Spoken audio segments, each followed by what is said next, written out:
¿Qué tal? ¿Cómo están ustedes? Muy buenas noches. Bienvenidos a Estado Nacional Prime de este jueves. Estamos de inmediato, bueno, vamos a presentar a nuestros panelistas porque nos vamos a ir de inmediato a Buenos Aires. Con el jueves, muy buenas noches, gracias por estar aquí. Muy buenas noches, Matías, un gusto como siempre estar acá. Y Cristian Valdivieso de Criteria, muchísimas gracias por estar aquí también, Cristian. Buenas noches, Matías. Y les recomiendo, les recuerdo más que recomiendo, que ahí está nuestro código QR para entrar a los podcasts a través de Spotify de todos los contenidos de Estado Nacional. Ahora sí, estamos ya conectados. Yo ya vi una imagen por ahí, por interno. Connie Santamaría está en Corrientes, con el obelisco detrás, en la calle de los Teatros, pero no sé cómo está el ánimo, cómo está la tensión en día de cierre de campaña, Milei y Massa. ¿Cómo estás, Connie?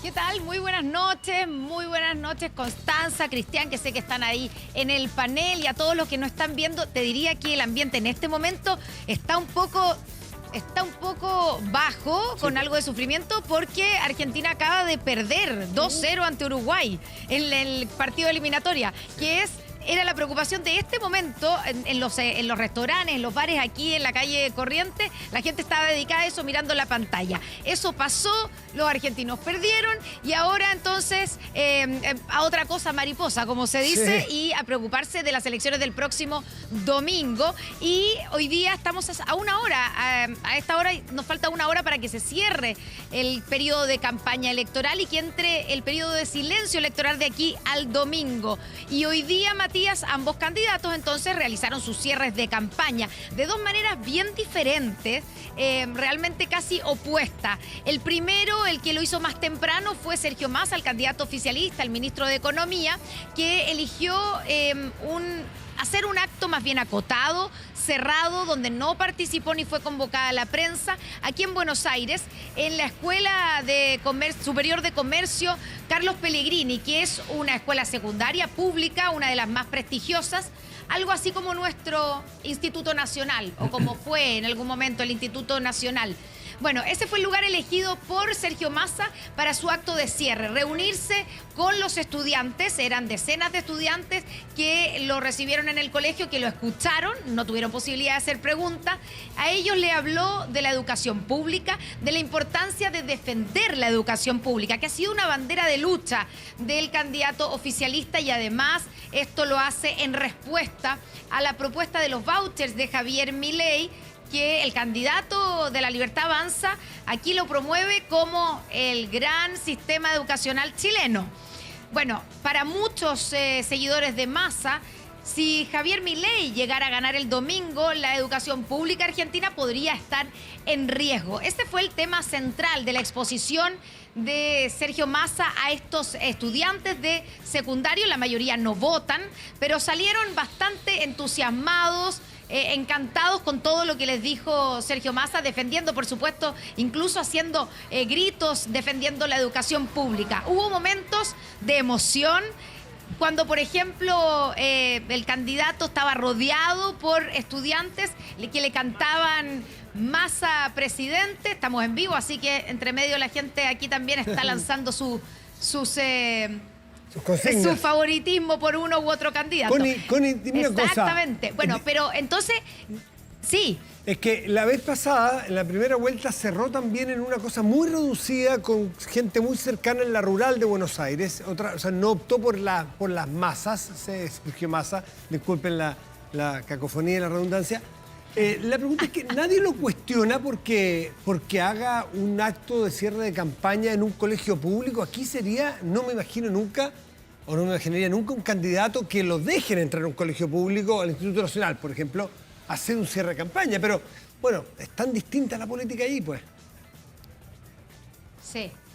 Es tan distinta, y la verdad es que nosotros nos preguntábamos lo mismo. Veíamos varios medios chilenos ahí afuera, porque además todo con una organización realmente mala. O sea, una puerta pequeña abierta para que salieran todos los estudiantes. Yo en algún momento dije, aquí va a quedar alguna embarrada, porque estaban todos los estudiantes tratando de salir, la prensa tratando de entrar, y el candidato nadie sabía dónde estaba. O sea, realmente estaba mal planificado como acto de cierre de campaña. Ahora, Nadie le saca en cara. Yo le he preguntado a varios analistas y periodistas, oye, ¿y no les parece raro?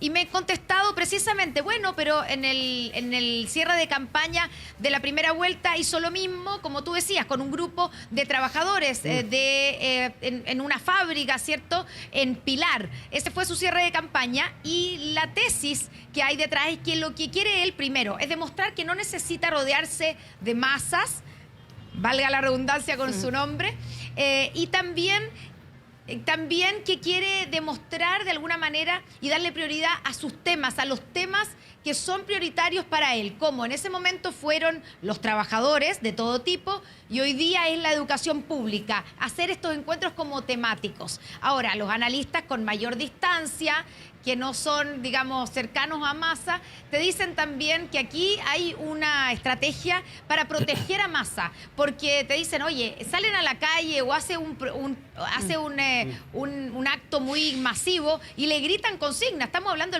del ministro de Economía en un país que está con el más del 140% de inflación interanual, 40% de pobreza. Bueno, tú bien lo sabes y lo hemos comentado.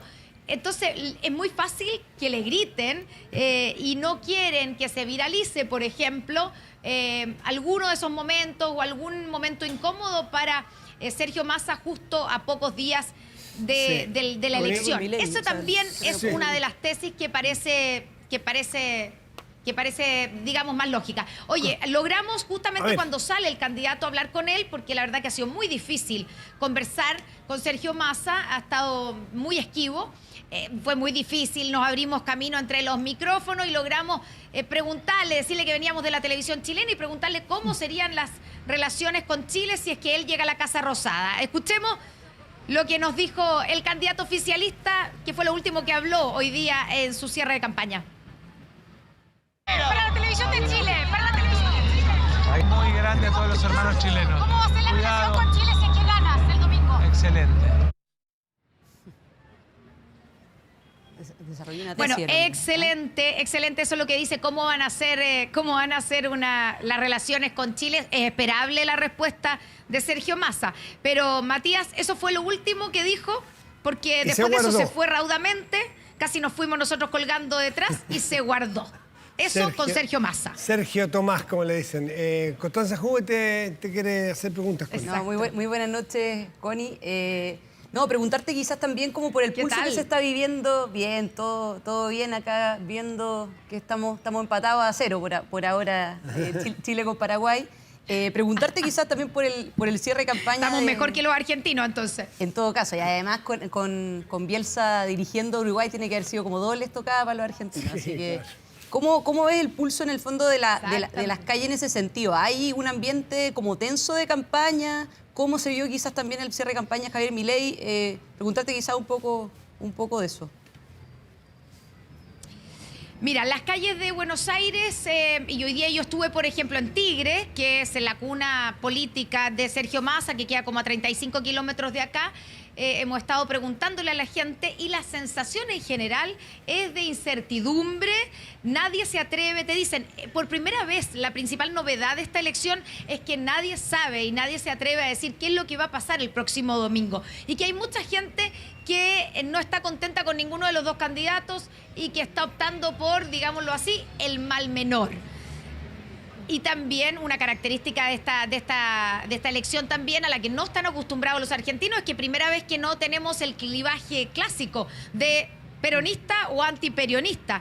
Y aparece este personaje como Javier Milei, ¿cierto? Este outsider, podríamos describirlo así, que hoy día hizo su cierre de campaña en Córdoba, más o menos a 700 kilómetros de acá, un bastión importante de votos de uno de los candidatos que no pasó a la segunda vuelta. Entonces, por eso se fue a concentrar ahí Javier Milei. Claro, exactamente. Y la verdad es que lo que hizo Javier Milei es lo que viene haciendo en sus actos de campaña. Eso de entrar dentro de una muchedumbre, entrar entre medios, sentirse como rodeado de la masa, que lo trata como un rockstar, de manera con mucha efusividad, con mucho grito de la casta tiene miedo. Eso es lo que uno repite, o lo que uno, digamos, se escucha todo el tiempo, lo que repiten. y con un discurso también apasionado, eufórico, con la presencia de Patricia Bullrich, que fue una de las sorpresas, que la presentó como su gran invitada, como su invitada especial, que además ella hizo un llamado a que todos estén con Milei el próximo domingo. Y también con algunas cosas, como por ejemplo la vicepresidenta o la candidata a vicepresidenta, ¿cierto? Victoria Villarroel, que es un personaje bien especial, una de las mujeres fuertes que lo rodea. Y que Fernanda Navarro, que es nuestra compañera que está trabajando y está cubriendo este evento allá en Córdoba, logró hablar con ella también en exclusiva. Escuchemos lo que dijo Victoria Villarroel sobre Chile. Le mando un abrazo al pueblo chileno con el que compartimos tantas cosas, tanta historia. ¿Cómo espera que sean las relaciones? Buenas. Con el pueblo chileno siempre nos tenemos que llevar bien.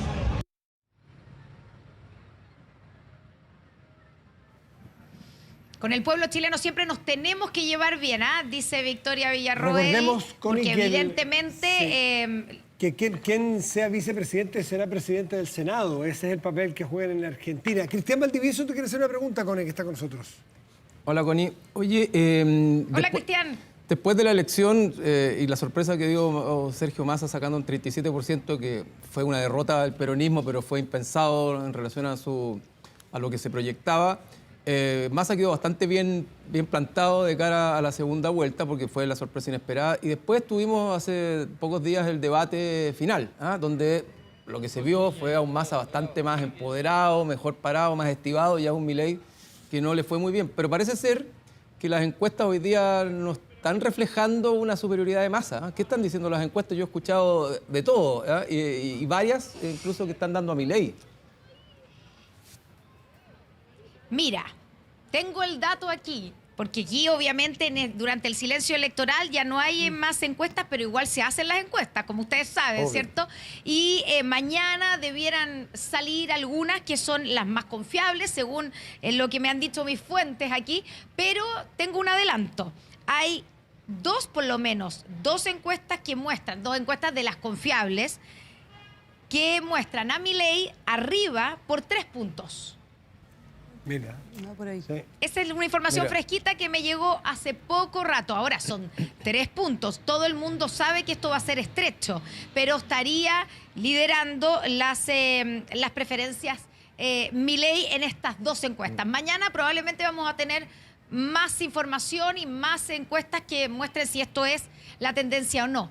Pero como tú dices, Cristian, eso que todos vimos en Chile y también la prensa acá como digamos, un triunfo de Sergio Massa en el último debate, que lo mostró manejando la situación, y a Milei, en cambio, totalmente incapaz de sacarle en cara nada a Sergio Massa, y como con un desconocimiento de cómo funciona el Estado, ¿cierto? Y cómo se maneja la política. Bueno, la gente no lo siente así. La gente en la calle, estoy hablando de la opinión pública, no la gente, los políticos y los analistas que analizan el debate. Aquí hay encuestas que mostraron los días siguientes del debate que hay gente que sostiene que ganó Javier Milei. ¿Por qué?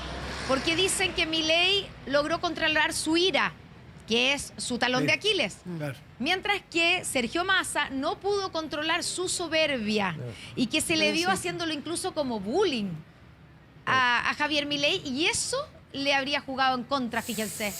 Es muy impredecible, lo ha demostrado la política argentina este último año. En las PASO, la primera vuelta, y veremos qué es lo que ocurre ahora. La última encuesta que me llegó a mí de Atlas, que es encuestador brasilero, que yo no sé si en metodología son los mejores o no, pero le han andado muy bien adelantando resultados en Argentina. Indican la última que 52-1 para Milei, 47-9 para Massa. Ahí doy la fuente. Vamos a ver, lo interesante es dejarlo anotado para que el día domingo en la noche veamos qué encuestadora estuvo más cerca. Connie, te dejamos y te agradecemos el trabajo suyo y el día muy largo y queda mucho por delante, así que muy buenas noches y muchísimas gracias. Muy buenas noches. Oye, y les recuerdo que precisamente el domingo en la noche vamos a estar en Estado Nacional, edición especial nocturna, con, por supuesto, todos los detalles de lo que es esta elección presidencial en Argentina, y ahí sí será Javier Milei o Sergio Massa quien ocupará la Casa Rosada por los próximos 4 años. Muy bien, Connie, te estaré esperando Buenas ahí. noches. Que te vaya muy bien. Muchas gracias, buenas noches. Bueno, ahí con la Argentina ya solo queda esperar. No hay mucho más porque creo que se ha dicho todo. En cambio, en Chile sí que hay muchos temas, algunos más novedosos, otros que no son novedosos pero que se han puesto muy graves. Y quiero partir por ese porque se está hablando, es el tema transversal, es la preocupación transversal y no novedosa, pero no sé si ustedes perciben que está en un tema muy tenso, el de la seguridad. Tuvimos el secuestro a fines de la semana pasada, que ya es lo suficientemente grave, pero esta semana ya vimos que hay delincuentes con armamento de guerra en las calles. Granada a una carabinera que intenta hacer un control a una persona. Se va a hacer una fiscalización al hogar de la persona que tiró la granada y tenía más granadas. Uno no sabe entonces dónde está el límite de estos grupos, si se sienten, en este caso son extranjeros, pero podría ser también chilenos, donde se sienten que el Estado no responde o que el Estado no es un impedimento para desarrollar la actividad delictual. Entonces, estamos en una situación muy compleja, Constanza.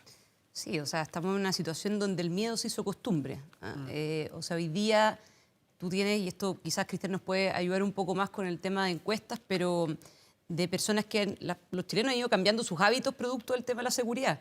A la hora que salen, a la hora que vuelven, las rutas que toman, con qué se anda con un teléfono en la mano, se no anda con un teléfono en la mano. Y claro, inicialmente y después se fueron haciendo más violentos los delitos y en un principio podía ser todo relacionado con las cosas, pero ahora ya te matan por cualquier cosa, ¿verdad? Por un par de lucas finalmente te puedes terminar muerto. Entonces, eso en suma con lo que son delitos que quizá eran ajenos en el caso chileno, como el secuestro, como el sicariato, obviamente tienen que ver y están conectados con el narcotráfico, con el crimen organizado. Y yo creo que en ese sentido lo más triste de todo y lo que genera quizás también aún más miedo es cuál es la respuesta frente a esas situaciones.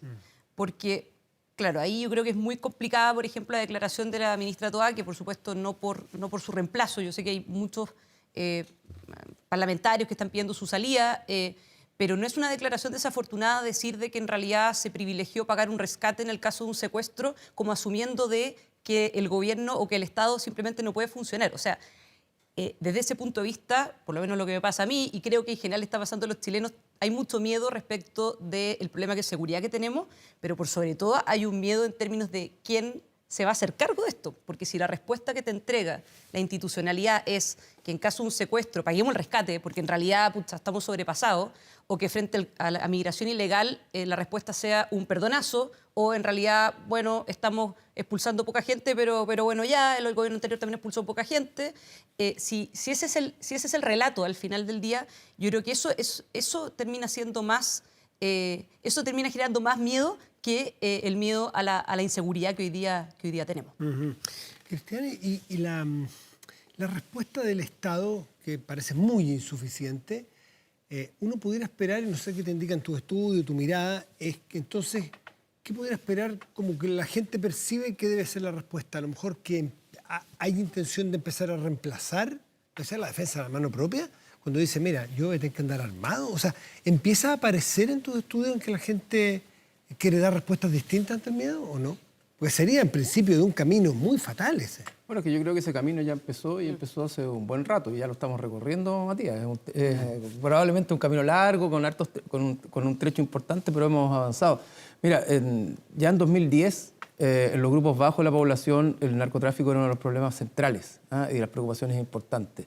Ya en 2012, 2013, en los grupos medios bajos, el tema de la inmigración descontrolada, irregular, era un tema importante. Pero en la élite no pasaba nada todavía, no llegaba todavía, no lo veíamos, no era importante, no era tema, porque claro, se hablaba de la migración con una mirada más entre conceptual, buenista, política, pero porque no te tocaba. Las élites políticas no viven en los sectores más impactados por la migración. Está más descentralizado, no había llegado quizás tanto a Santiago, quizás las cosas... También, exacto. Y el norte muy fuerte. Estaba más regionalizado y lo mismo con el narco. Hoy día esto ha crecido mucho y desde el punto de vista de la experiencia de las personas, el tema de la seguridad es algo que condiciona toda la vida, al punto que Hoy día, claro, no hay dicotomía necesaria, pero si la gente le pide transar libertad por más seguridad, está dispuesta a transar libertad por más seguridad.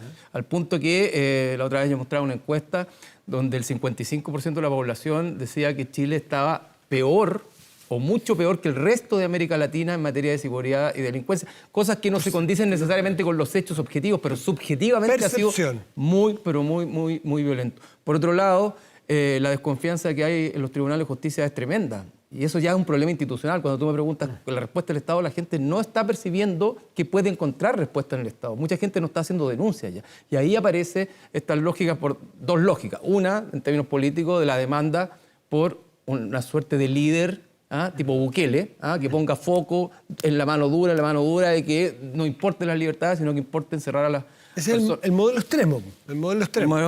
Pero que tiene resultados y tiene lo increíble. Hoy día veía un reportaje, 93% de apoyo popular. Entonces, te voy a decir los una cosa. Políticos miran eso y dicen, bueno, a lo mejor ese es el camino. Bueno, te voy a decir una cosa. Preguntamos en ese mismo estudio cuál es el mejor país para vivir dentro de América Latina y los listamos todos. Primero salió Chile, pero no con un número descollante, con un 30%. Segundo, Uruguay. Y tercero, El Salvador, con un 12%. 12% de personas. ¿Qué persona conoce o ha estado físicamente en El Salvador, en Chile? Será el 0,001% de la población, pero en el imaginario de este Bukele que controla la delincuencia, porque la delincuencia hoy día es el problema central. Y como decía Connie, no es solo delincuencia, es narcotráfico, es terrorismo, es sicariato, son raptos, son secuestros. Es una cuestión que es muy fuerte. Y por eso que ante la falta también de respuesta del Estado, la lógica de la autotutela empieza a crecer. ¿Será la seguridad un tema que va a estar en la recta final de la campaña para el 17 de diciembre? Porque algunos dicen, esta es la constitución de la seguridad. Otros dicen que no, que pudiera ser incluso más mala para controlar la delincuencia. Es parte de lo que vamos a conversar con nuestra invitada después de este corte. Estará con nosotros la vocera de El En Contra, Carolina Leitao. Hacemos una pausa y volvemos. Espérenos.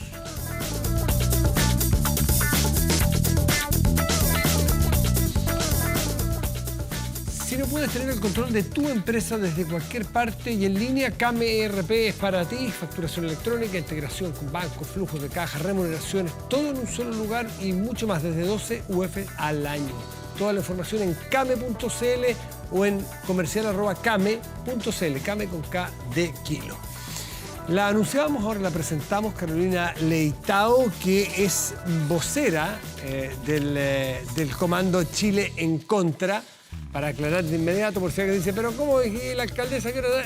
Ya, aclárense. ¿Cómo está Carolina? Buenas noches. Bien, ¿cómo estás, Matías? Muchas gracias por la invitación y como vocera. Venir como vocera. Y en paréntesis. En paréntesis, de decir que los vecinos que no se alarmen porque está con un permiso administrativo. Estoy con permiso. Muy bien. Y los días que voy a estar de alcaldesa, que tengo algunos que hacer algunas pausas porque tengo que estar de alcaldesa, no voy a hablar de nada ni voy a dar entrevistas ni nada. Está muy bien, respetar los límites. Sí. Veníamos hablando, y en el corte nos quedamos hablando, porque ese es el tema que hoy día nos convoca, el de la seguridad o inseguridad. Homicidios, ataques con una granada, una carabinera, en fin. Pero nos vamos a centrar en la Constitución, o en el proyecto de Constitución que se vota el 17 de diciembre. Esta Constitución que nos proponen, ¿es la Constitución que, a tu juicio, mejora el panorama o ayuda a mejorar, porque las constituciones no solucionan delincuencia, pero ayuda a encausa mejor las soluciones que requerimos para seguridad, o lo contrario que dicen algunos, que podría incluso afectar la persecución del delito? Sí, efectivamente, este es un texto que no recoge, no prioriza ni aborda de manera concreta o con medidas concretas el tema de la seguridad como tal, digamos, a pesar de que lo dicen en varios titulares, si uno se pone a leer el texto en la práctica no lo es, incluso tiene cosas peligrosas. Peligrosas, ojo, hay un artículo en particular que le quita la potestad reglamentaria al presidente de la República y ahí quedaron metidas un montón de normas, en el fondo, que son hoy día reglamentarias y que están vinculadas con temas de seguridad, y por eso se da el ejemplo del tema del narcotráfico, donde hoy día de manera reglamentaria se establece cuáles son los tipos de sustancias que se pueden, digamos, establecer para normar que lo norma la legislación como delito, pero reglamentariamente se determina cuáles son las sustancias. Ese tipo de cosas, por ejemplo, quedan limitadas en el texto, porque en la práctica... Eso no lo dice el texto. No, porque cuando dice que cuando le quita la potestad reglamentaria pasa muchas cosas. No va a pasar incluso a los municipios, porque alguien podría cuestionar de que lo que no está establecido por ley y que lo establece un reglamento, alguien podría venir a impugnar eso. Y no solo para el tema del narcotráfico, también para todo lo que es la normativa que incide directamente Dice en el que ámbito afecta municipal. mucho a las fiscalizaciones, que los críticos, vimos a una lista de profesores que lo hicieron. ¿Constanza? No, es que me parece que igual es importante ser bien preciso respecto a estas cosas, porque precisamente creo que las personas para que voten libremente tienen que votar informados. Lo que dice la alcaldesa no es correcto. Se interpreta eso, ¿por qué? Porque resulta de que en materia penal hay una garantía penal que es que las conductas, delitos, tienen que estar establecidos en la ley y la pena, la sanción tiene que estar establecida en la ley también. ¿Qué es lo que hace, en el fondo, esta propuesta constitucional? Lo que hace es decir de que la conducta tiene que estar descrita de manera precisa y de manera explícita, claro. La ley. ¿Por qué se hace eso? Para evitar que vía reglamento se terminen incorporando delitos. Eso significa que, por ejemplo, en materia de narcotráfico, el listado de drogas que puedan estar dentro o fuera, ¿va a dejar de estar ahí? No, porque lo único que busca es que la conducta esté bien descrita. Pero obviamente cualquier regulación de un derecho fundamental siempre va a venir acompañado de algún reglamento. Lo importante en la práctica es que la conducta esté bien en la ley para evitar la arbitrariedad por parte del gobierno y también para evitar la arbitrariedad por parte de los jueces de decidir qué se entiende delito y qué no. Pero eso de que elimina la potestad reglamentaria no es verdad. Pero si eso hoy día fuera un problema, ¿para qué se modifica? Entonces, cuando se modifica y le quita la potestad reglamentaria pero no es verdad eso, alcaldesa, no diga eso. No le quitan la potestad reglamentaria. Le quitan la potestad no es reglamentaria y lo dicen, no lo digo yo, lo dicen los profesores que han estado analizando el texto donde establece. hagamos un ejercicio. Yo tengo acá la propuesta. Dígame dónde dice eso. Sí. Se lo Pero paso. mira, si lo que pasa no, en serio, es que para que hablemos en el fondo con porque los cuando tú lees el artículo que habla en pero, el fondo, pero leámoslo. que establece, sí, no tengo el número exacto ahora, lo tendría entonces que tenemos buscar. que hablar bien pero en base a las cosas. Si cuando se han estado... No con titulares. No, lo que pasa es que usted es vocera, además. Oye, los titulares, saber lo que los dice. titulares lo ponen ustedes, porque al final dice, esta es la Constitución que garantiza la seguridad. Explícame tú cómo eso puede ser posible. Pero, alcaldesa, es imposible. yo lo que le estoy pidiendo... no lo tiene. Constanza, no lo tiene. Lo que yo le estoy preguntando... pero lo que yo le estoy diciendo es que si usted es vocera de un comando, al menos usted tiene que saber el texto. Sí, tiene, pero cuando te quita la potestad reglamentaria si no es de verdad, una eso, norma, se lo acabo de explicar sí, porque se no. lo quita, y además porque todos los análisis que se han hecho, los jurídicos, no yo, hay una carta escrita, si no me equivoco, que sale hoy día en uno de los medios de prensa, firman varios profesores de Derecho, no lo estoy diciendo yo, y que habla específicamente del tema de la potestad reglamentaria. Lo han dicho otros, en otros textos, en otros comentarios, no es porque yo lo haya inventado, digamos, sino que No, pero no tiene el conocimiento sentido, acabado al respecto. no tiene sentido la discusión. Yo estoy diciendo, y lo que dice Matías finalmente, y lo pongo como un ejemplo, es que este texto en particular no establece ni prioriza en ninguna parte, ni tiene yo no una digo, yo incidencia. pregunto. No, en tu pregunta. Lo que me pregunta es si tiene una incidencia directa en todo Usted lo se que metió en hemos este podido tema, leer. alcaldesa, si yo no me metí en eso. por eso. Yo le puedo decir por qué ¿Tiene una sí lo incidencia tiene, pero... directa? No, la Cristian, usted se metió en no ese la punto. tiene. Yo tengo una pregunta más... Menos constitucional, si se quiere, menos técnica y más, no más logramos política. llegar a lo técnico Buscarla tampoco, pero... porque no me acuerdo de memoria, búsquelo si pero lo puedo quiere. buscar. Se lo más paso. política, si Sí, se el quiere. fans. ¿Cuál es la motivación para asumir la defensa de la Constitución del 80? Es decir, después de todos los años que se ha peleado por tener una Constitución escrita en democracia o no escrita por 4 generales, ¿cuál es la motivación tuya para salir a ser la vocera que al final del día está defendiendo? No, yo no soy vocera ni defensora de la Constitución del 80. Lo que estoy diciendo es que este proyecto constitucional es mucho peor que la Constitución del 80. Por lo tanto, no estoy dispuesta a aprobar algo peor de lo que ya había. Si yo voto en contra, ¿con qué me quedo? Por eso. ¿Con qué se queda el país si ganan en contra? Sí, de acuerdo, pero yo no me quiero quedar con algo peor de lo que ya hay. Ya, o sea, eso es lo que estoy defendiendo. No, por eso estoy preguntando cuál es la motivación. Del 80. Bueno, está bien, pero estoy diciendo que el texto actual es peor y mucho peor. Y tiene incidencia y nos perjudica, y además es un texto que divide mucho más a Chile que la Constitución, que ese texto que hoy día rige en nuestro país. Entonces quiere decir que el problema de la Constitución del 80 no tenía que ver con la legitimidad democrática. No. Tenía que ver con otras cosas, porque esta es una propuesta estás haciendo que... un análisis que es absolutamente falso, porque me estás diciendo, mire, como esto es malo, Pero esto es peor y usted se quiere quedar con lo peor en vez de lo malo. La verdad es que no... No, está bien, pero a ver, estoy tratando de atenerme a los hechos. Lo que estoy diciendo es que el problema que siempre, entre los que me incluyo, que cuestionamos la Constitución del 80, me incluyo, yo voté por cambiar la Constitución del 80, tenía que ver con su ilegitimidad democrática, porque no Y había ahora sido va a votar a escrita, favor. origen, claro. había sido de origen O sea, ¿te democrático. parece que este texto mejora la Constitución? No, pero- o sea, yo creo que no. Pero le tengo una pregunta. ¿Es un texto democrático? Pero, ¿Es a un ver, texto democrático? Eso es toda mi pregunta. yo estoy diciendo, el contenido del texto, ¿por qué tú me vas a imponer una pregunta? no sé. Yo digo, cuando yo hago un análisis para votar a favor o en contra, no es solo respecto de cómo se construyó el texto, cómo se diseñó, cómo se...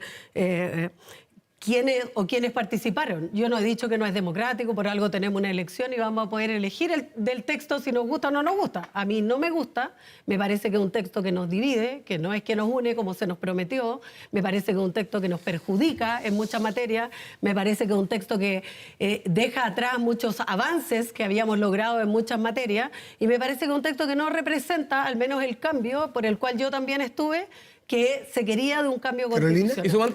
Y eso, Sí, por favor, por y favor. eso no es que yo defienda la Constitución del 80, pero creo que en ese caso, si tengo esta alternativa, prefiero quedarme con lo que está para que después, más adelante, las cosas que queramos cambiar se puedan cambiar. Ya, una pregunta para cerrar lo mismo. Hemos tenido 4 años y 2 procesos constitucionales. El texto que está hoy día o que está saliendo, tú lo describes como un texto malo y peor que la Constitución del 80. ¿Cuál texto es más malo? ¿El que emanó la primera convención o el texto que está emanando esta segunda convención? ¿O cuál texto es mejor desde el punto de vista de los voceros, del oficialismo, del en contra? Yo creo que son textos muy distintos. Primero porque además este es un texto que está hecho en base a una propuesta de un sector político de nuestra sociedad. O sea, absolutamente vinculado a un sector. ¿ya? El actual texto. El actual texto. Y por lo tanto yo creo que este texto y el que hoy día tenemos a la mano y sobre el cual tenemos que opinar es un texto que divide a los chilenos, que además genera un gran daño a la convivencia, creo yo, nacional, por la cantidad de cosas que están insertas y como tú dices, oye, los titulares son súper buenos, pero si tú te vas al texto en sí mismo, son normas ¿cuál es más- que nos El texto, llevan... Pero buena el texto pregunta. el texto de la Convención Constitucional buscaba refundar el país, Ya, pero no dividía a estamos Chile en 13 discutiendo el naciones. texto de la pero Convención, esa es la yo ya pregunta. pero estuvimos y no, está bien. ya ¿Y por cuál, eso, está bien, cuál pero le no- parece mejor, este o el de la convención? Es que Es esa- que Son distintos. yo- La pregunta, Cristian. Yo voté a favor del otro texto, o sea, no podría decir ahora no me voy a arrepentir. Yo voté porque creo que las cosas que se proponían en ese momento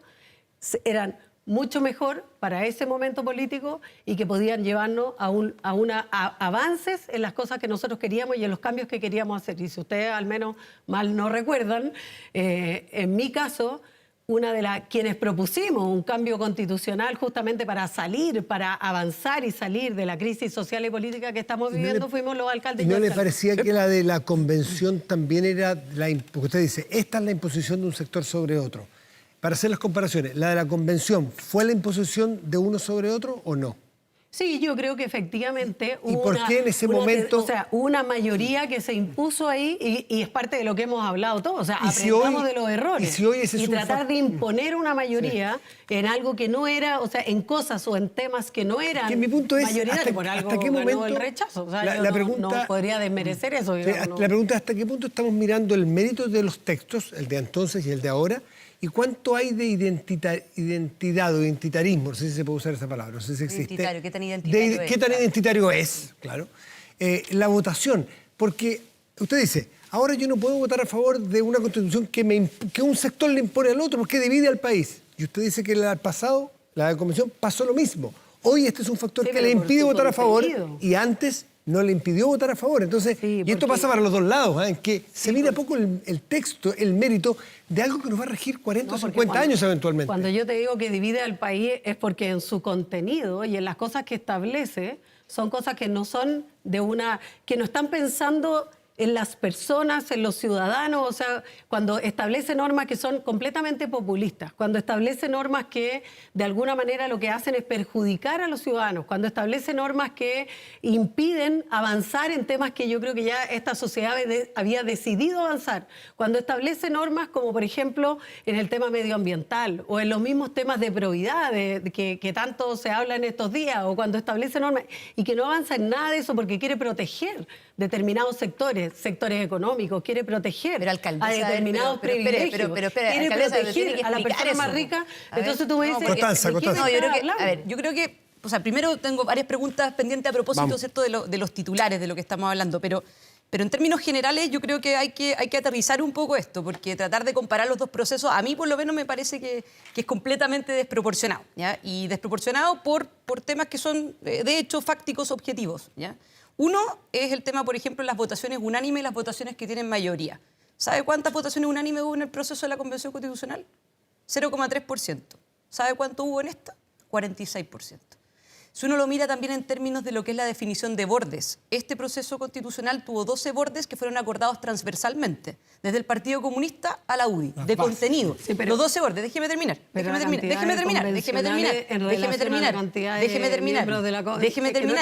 puede dejar comparando peras con manzanas? No, pero es que por eso estoy tratando, bueno, si es que no me deja terminar, la escuché atentamente, por eso, porque no son comparables. Y de hecho, nosotros, que éramos una minoría, súper minoría, en la Convención Constitucional nunca tuvimos el quórum para ir a la Corte Suprema, nunca tuvimos el cuarto. Pero sí se requería ahora un quinto para poder recurrir a los árbitros en caso de que se estimara que esos bordes, que están transados desde el Partido Comunista hasta la UDI, se violaran. ¿Sabe cuántas veces se fueron los árbitros? Nunca.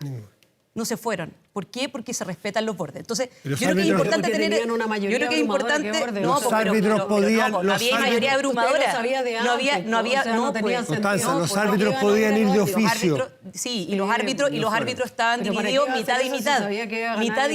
Mitad y mitad. Si los árbitros no tenían la misma proporción que el Consejo. Pero déjame cerrar un punto. Entonces, creo que primero hay que estar bien informada, alcaldesa, se lo doy con toda la recomendación del mundo. No está tan bien informada.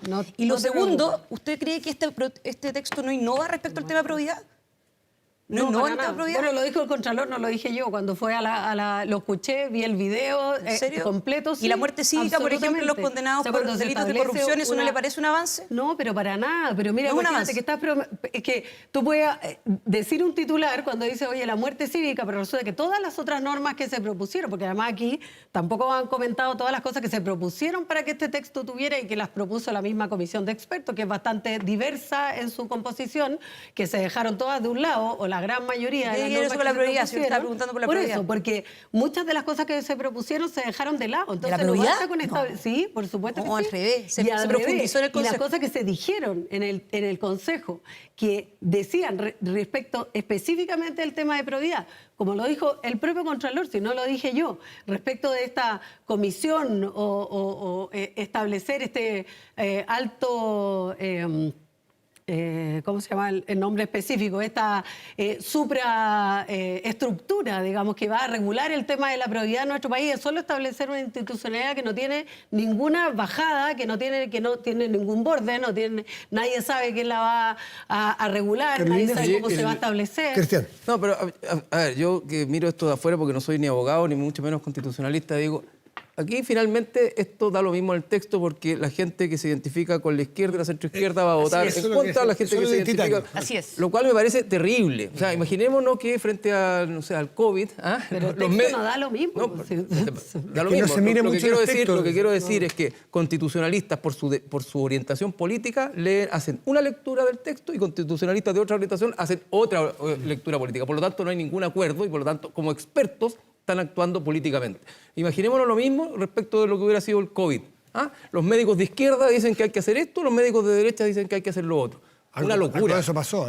Bueno, algo de eso pasó. Pero no al nivel en el que estamos teniendo hoy día. Entonces, solo te demuestra que este es un texto que nos divide, porque si fuera el que nos une, el que supuestamente nos iba a unir, no existía. El de la Convención Constitucional nos unía súper harto. Divide a la clase política. No, eso es una promesa que nos hizo. No, por eso. Lo hicieron después. Nos dijeron rechacemos porque vamos a hacer un texto que nos una. Otra cosa, alcaldesa. Este texto divide a la clase política, no divide a la sociedad porque la sociedad no está para nada conectada con esta discusión constitucional. Entonces mi pregunta es la siguiente. Al final del día, la gente lo que quiere es cerrar este tema constituyente o constitucional que ya lleva 4 años.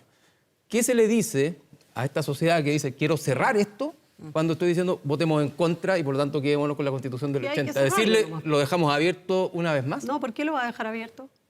Porque hasta donde yo Si entiendo... si se porque- vota en contra porque también se hasta- puede cerrar. hasta Lo ha donde- dicho el propio presidente. hasta No donde- va a abrir un No, está nuevo bien, pero proceso esto constitucional. tiene que ser verosímil para la sociedad, porque Sí, hasta está donde bien, yo pues. entiendo, una Si de el las... presidente dice que no va a abrir un una de nuevo la- proceso, yo no sé qué más lo podría abrir. Una de las luchas históricas de la izquierda y de la centroizquierda ha sido cambiar la Constitución del 80. Entonces, no sé, pues si yo Ya está hubiera bien, tenido pero esta tuvimos lucha dos durante procesos en el camino 30, 40 años, hoy día no me puedo quedar tranquilo porque me digan esto se cerró. ¿Ah? No, está bien, Esto pero sigue ya abierto verán- de alguna manera. Sí, pero, Entonces, ¿cuál es el pero argumento? cuando ¿Cuál uno es el- dice- quiero por entender eso, cuál es el lo argumento. primero es que yo creo que está claro, después de efectivamente 4 años, si hay un proceso que fracasó, y eso es un fracaso para la política en general, o sea, y me incluyo, o sea, dentro de los que tuvimos la idea de que esto se resolviera de una manera, no resultó, es un fracaso, por supuesto que es un fracaso. Pero eso no significa que el proceso siga abierto. También políticamente tiene que tomar decisiones, que a veces son difíciles, pero que en la práctica tiene que ser muy El concretas. proceso se cierra, Uno pero la puede. arista constitucional o el tema El tema, Ya, pero constitucional el no momento, necesariamente. ¿y tú crees que con este texto va a quedar cerrado?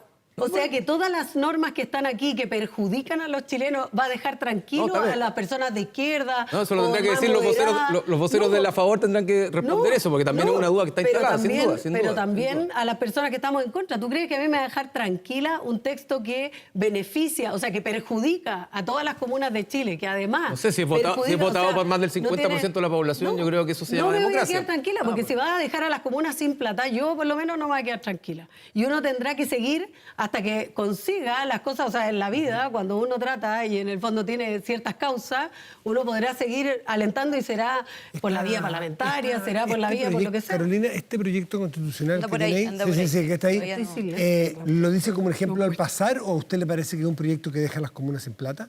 Eso por una parte. Y lo otro, lo digo que yo, quedó dando vuelta, ¿a usted le parece que los 12 bordes, que era un compromiso ineludible y obligatorio, más que un compromiso, es una obligación, Por eso Mandato. se pusieron los un artículos. mandato, Un mandato, claro. ¿fue violado en alguno de esos 12 puntos el proyecto? Perdón, ¿el proyecto viola alguno de esos 12 puntos? No, yo entiendo que los bordes no, pero los bordes se establecieron, eran normas que en la práctica tenían que ver con cosas más bien prácticas de la discusión. Es decir, habían temas que se resolvieron de que no se tocaban, no se, bueno, bordes, pues, de que en el fondo se establecían ciertos límites. Y principios. Y eso, claro, principios y límites que se establecieron en ese momento. Y yo creo que no hubo discusión respecto de ese tema, salvo en una parte, cuando algunos esbozaron algunas ideas que dijeron esto está fuera de los bordes y no se concretó y no terminó, no se votó, digamos, en el texto definitivo. Pero eso no pasaron no son indicaciones, como... Observaciones. Enmiendas. Enmienda, como observación, enmiendas, claro. pasaron Es lo mismo. el concepto Sí, sí, parlamentario. sí, sí, sí. Pasaron como enmiendas más que como, pero que no pasaron a la discusión definitiva. Así que yo creo que no tiene que ver con los bordes, tiene que ver con establecer ciertas normas, algunas muy populistas, por supuesto, pero que no tienen ninguna... o sea, que tienen un gran impacto en la vida de las personas y van a tener un gran impacto ¿Usted en la se vida de las refiere personas. lo de las contribuciones particularmente cuando dice que va a dejar a las comunas sin plata? O sea, absolutamente. O sea, no tiene ninguna... Cuando tú pones una norma que en el fondo establece un beneficio tributario, que no establece cómo después se va a resolver reemplazar esos recursos, que son cuantiosos, porque no estamos hablando del 1% del Fondo Común Municipal, estamos hablando del casi el 60% del Fondo Común Municipal, y que dice que alguien más adelante va a tener que resolver cómo se reemplaza cuando hoy día ni siquiera existe la capacidad de ponerse de acuerdo para un pacto tributario. Tú me puedes decir que eso o es un engaño para la ciudadanía, para decirle, mire, vote por este texto, usted no va a pagar más contribuciones a los que pagan, que además son el 20%, el 27% de la población, y más encima después le decís, no, ¿sabe qué más? Esto en realidad decía el texto, pero en realidad no va a ser tan así porque hasta que no se resuelva quién reemplaza la plata no existe. Entonces además está engañando a la ciudadanía con una norma que es populista, pero que además, si se cumpliera o si se lograra, va a generar un gran perjuicio para la... Vamos a una pausa y volvemos porque quedan muchísimos temas. No los vamos a abordar todos hoy día de ninguna manera, pero vamos en un espacio después de este corte a seguir con algún otro tema. Si quieres te lo Aumenta paso la yo. de los lentes. Te lo busco yo. ¿Aumenta la delincuencia? No grave robos.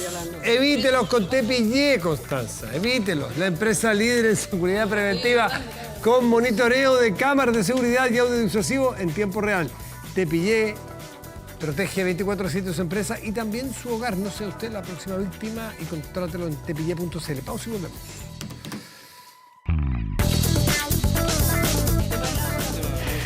De vuelta en Estado Nacional. Queda menos de un mes ya, porque estamos... No, un mes justo. ¿Estamos a 17? Sí. Mañana, a partir de mañana ya es la cuenta regresiva para el mes del plebiscito. Cristian, vuelvo siempre a la misma pregunta que se te hace todo el mundo. Tú que estás mirando con encuestas, en fin, muchas encuestas, no solo la criteria de una vez al mes, sino que muchas. ¿Cuál es el estímulo que ustedes perciben en la ciudadanía? ¿O cuál va a ser, claro, el estímulo que va a penetrar más? ¿Cuáles son los argumentos que a la gente, al ciudadano común, le pueden hacer más sentido? Esto casi como una orientación a la vocera del en contra, como los que escuchan que son a favor. ¿Por dónde te irías tú con los argumentos? A ver, este es un proceso que desde el principio hasta el cierre no ha tenido motivada, involucrada ni implicada a la ciudadanía. La ciudadanía, la sociedad en general, mayoritariamente está afuera. Este es un proceso, a diferencia del anterior, para bien y para mal, este es un proceso estructurado en lógicas clásicas políticas. Así, ¿quiénes son los principales voceros? ¿Quiénes son los principales actores? Son los políticos y la sociedad está absolutamente desmotivada, desinteresada en este tema. Y por lo tanto, aquí no hay nada que haga que la gente salga a votar por algo que va a ser bueno o por algo que va a ser mejor. Esto se juega en qué es lo menos malo. ¿Qué crees tú que va a y mover los eso es terrible como titular. Esto se juega en qué es lo menos malo. ¿Es menos malo para la vida de las personas votar en contra o es menos malo para la vida de las personas votar a favor? Esa es la gran pregunta. Y hoy día, ¿por qué está ganándole en contra desde mi punto de vista? Porque es un proceso que no interesa. Está ganándole en contra porque hoy día no hay ningún costo de votar en contra. Es decir, votar en contra es mandar a buena parte a toda la clase política y la gente no siente que vaya a pagar algún costo, que esté algo en riesgo, como se sintió en el plebiscito de salida del 4 de septiembre, donde mucha gente salió a votar rechazo porque sentía que estaba en riesgo el Estado, la nación, los símbolos patrios, etc. ¿Con qué argumentos saldrían ustedes o con qué argumentos van a salir ustedes porque no se puede elegir 30 argumentos? En un mes hay que tener dos o tres ideas fuerza para salir a buscar electorado, Carolina Leistao. A ver, ¿quieres que te cuente la estrategia? No la estrategia, sino que el objetivo. Te digo, ¿cuáles son las cosas, o al menos cuando uno dice por qué este texto, yo tengo la convicción, digamos, que daña profundamente al país y eso me ha ido formando la convicción de aquello. ¿Es una convicción? Perdón, ¿esa convicción también la tiene el gobierno? No, yo no soy vocera del gobierno, así que no, pregúnteselo a la vocera del gobierno, no me lo pregunten. ¿La convicción del gobierno también? No sé, yo no soy vocera del gobierno, yo soy alcaldesa y ahora soy vocera del En Contra, que reúne a bastantes más personas. Ni es de partido de gobierno tampoco. Tampoco. Partidos de la democracia cristiana, ella no. No, para nada, así que no puedo responder yo esa pregunta. Yo creo que lo más importante, Matías, es que la gente pueda entender en cosas muy prácticas cómo los perjudica este texto, ¿cierto? Esa es la estrategia, en el fondo. Me imagino. Que es a propósito de esto que, oye, ¿qué es lo menos malo? Cuando tú me dices, oye, ¿qué prefiere la Constitución? O sea, lo menos malo, a mi juicio, es quedarnos como estamos. No es que yo diga que la Constitución del 80 sea la mejor Constitución, no voy a volver a lo que dije antes. Lo que estoy diciendo es que este proyecto es peor que lo que hoy día tenemos, en todo sentido, y que resguarda de alguna manera constitucionaliza modelos que tiene un sector de nuestro país, un sector político de nuestro país, que los quiso imponer constitucionalmente. Y eso es lo que yo creo que uno tiene que... ¿Y cómo se explica eso? Cuando uno dice, mira, cuando uno ha avanzado en ciertas cosas, porque la Constitución del 80 también avanzó en algunas cosas, como otras que se quedaron igual y con amarras y todo, y en otras cosas retrocedió. Aquí la primera y el principal retroceso tiene que ver con la forma para poder reformarla. O sea, además me están diciendo, mira, aprobemos esto, si es más o menos, lo arreglamos después. Como ya lo han dicho algunos, dice, pero es que no es tan fácil arreglar después, porque tiene amarra. O sea, los 3/5 no da lo mismo cuando tú tienes un texto como este que los 4/7. Entonces, tienes cosas como esa. Tiene el tema, bueno, ya lo dije, el tema de las contribuciones, que es realmente increíble, o sea, populista ya a más no poder, y tiene cosas complejas para las mujeres, tiene cosas complejas en el ámbito de la organización política y tiene cosas complejas como la que dice delante, que ya la encontré, que es el artículo Constanza, 23, a propósito de lo que estamos discutiendo antes. Nos queda un minutito, Constanza, me gustaría saber cuáles son los drivers que tú crees que hay que impulsar, que hay que relevar para votar la posición que tú... Que algo decía Cristian también antes. A ver, yo creo que las dos alternativas son alternativas que se han desdramatizado un poco, ¿verdad? Y en producto del hastío constitucional, que es absolutamente entendible, es que también las personas no se han involucrado en esto. Y también porque las personas tienen muy claro que ya las constituciones no solucionan los problemas de un día para otro, ¿ya?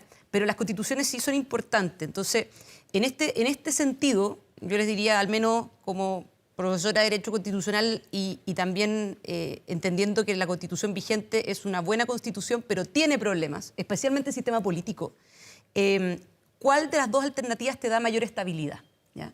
Y en ese contexto, objetivamente te da mayor estabilidad la nueva, precisamente porque el quórum de reforma es más alto, que es un quórum de reforma estándar en términos comparados, porque obviamente una Constitución, si son las reglas del juego, para que dé certeza y para que dé estabilidad, precisamente tiene que tener un juego entre estabilidad y adaptabilidad. Por lo tanto, al final del día, frente a la pregunta de cuál te da mayor estabilidad, yo creo que ahí la balanza se inclina claramente, en el fondo, por la propuesta nueva. ¿Cuál te da más estabilidad? El domingo vamos a tener un programa especial en la noche. Un poco en la secuela de porque vamos a estar a menos de un mes de la Constitución, del plebiscito constitucional, y con la elección argentina a esa hora ya resuelta. Y eso sí que es alta tensión también. Así es que les quiero agradecer a Carolina Leitao, nuestra invitada de hoy. Muchas gracias, Carolina, vocera del En Contra. Y a nuestros panelistas, Constanza Juve y Cristian Valdivieso. Muchas gracias por estar aquí esta noche. Gracias. Chile empató a 0. No solo una lástima que sea, así que usted tranquilo, no se perdió nada, porque parece que el partido fue bien malito. Perdieron. Argentina y Brasil perdieron. Mucha novedad. Buenas noches, gracias por venir. Chao.